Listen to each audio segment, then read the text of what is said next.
Ho Chi Minh, c'est un nom qui, bien souvent, nous fait penser directement à la guerre du Vietnam. Mais derrière le leader politique, il y a un parcours vraiment complexe. Un parcours qui a non seulement forgé une nation, mais qui a aussi pesé dans le cours de la guerre froide. Alors découvrons ensemble qui était vraiment cet homme. La question qu'on peut se poser, c'est comment un jeune homme né sous la domination coloniale française a-t-il bien pu devenir le symbole de l'indépendance de tout un peuple? C'est ce parcours, cette transformation qu'on va explorer aujourd'hui. Voilà le programme. On va commencer par ses débuts, puis sa lutte pour l'indépendance, son arrivée au pouvoir. On se penchera sur son idéologie et pour finir, on essaiera de démêler le vrai du faux sur un mythe qui continue de circuler à son sujet. Allez, on plonge dans son histoire. Il faut s'imaginer à la fin du 19e siècle. À cette époque, le Vietnam fait partie de ce qu'on appelle l'Indochine française, une colonie sous un contrôle très strict. Pour comprendre le jeune Nguyen Sinh Cung, c'était son nom de naissance, il faut voir qu'il a été façonné par deux mondes complètement opposés. D'un côté, il y a l'héritage de son père, un lettré confucien, donc un monde de valeurs traditionnelles, et de l'autre, la réalité brutale, quotidienne de la domination coloniale française. C'est vraiment de ce choc, de cette tension, que sa conscience politique va naître. Cette chronologie, elle est assez incroyable. Elle montre son ouverture au monde. Dès 1911, il s'en va. Il quitte le Vietnam et devient un vrai globe-trotter. Il va découvrir le socialisme à Paris, la lutte pour les droits civiques aux États-Unis et il va finir par s'immerger complètement dans le communisme en Union soviétique. En fait, chaque voyage a ajouté une nouvelle brique à sa pensée révolutionnaire. Bon, maintenant, voyons comment toutes ces expériences, tous ces voyages vont se transformer en actions politiques bien concrètes. C'est là que le révolutionnaire entre véritablement en scène. Un moment absolument clé, c'est Versailles, en 1919. Il se présente là-bas sous le pseudonyme de Nguyen le Patriote, et il tente la voie diplomatique, avec une pétition pour l'égalité des droits. Résultat, il est tout simplement ignoré. Cet échec est terrible pour lui, et ça le convainc d'une chose. La diplomatie, ça ne suffira pas. Il va falloir trouver une autre solution. Et cette autre voie, elle prend forme en 1930. C'est une date vraiment fondamentale. C'est l'année où il cofonde le Parti communiste indo-chinois. Pour lui, il n'y a aucune contradiction. Le nationalisme vietnamien et le communisme international deviennent les deux faces d'une même pièce. C'est l'outil parfait, selon lui, pour libérer son pays de la colonisation, mais aussi de l'injustice sociale. Mais le chemin vers l'indépendance va être long et difficile. En 1941, il fonde le Viet Minh, une sorte de front uni.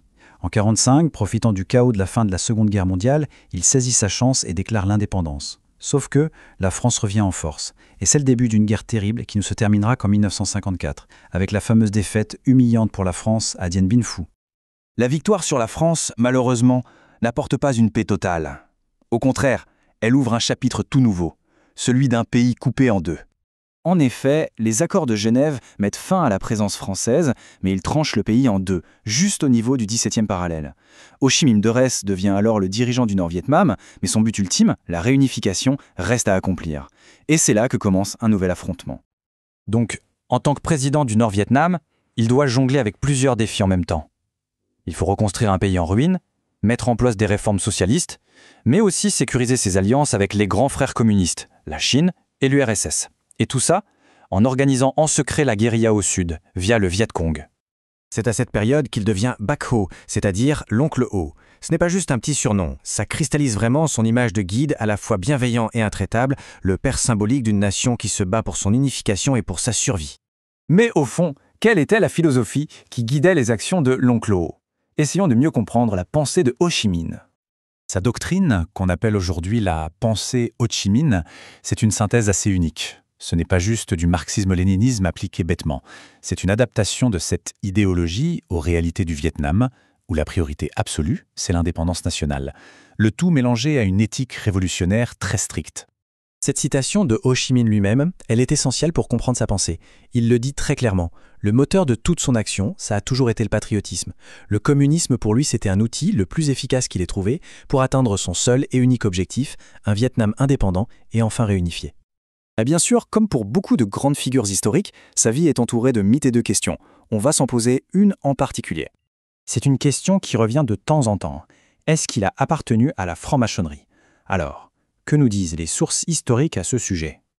Alors, analysons les faits. Est-ce qu'il y avait des loges maçonniques en Indochine à l'époque? La réponse est oui, bien sûr, elles avaient été introduites par les Français.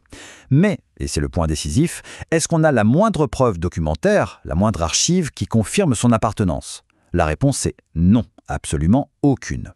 L'affirmation repose donc uniquement sur des rumeurs, pas sur des faits historiques établis. La conclusion des historiens est donc sans appel. En l'état actuel de nos connaissances, il n'y a rien, absolument rien, qui prouve que Ho Chi Minh était franc-maçon.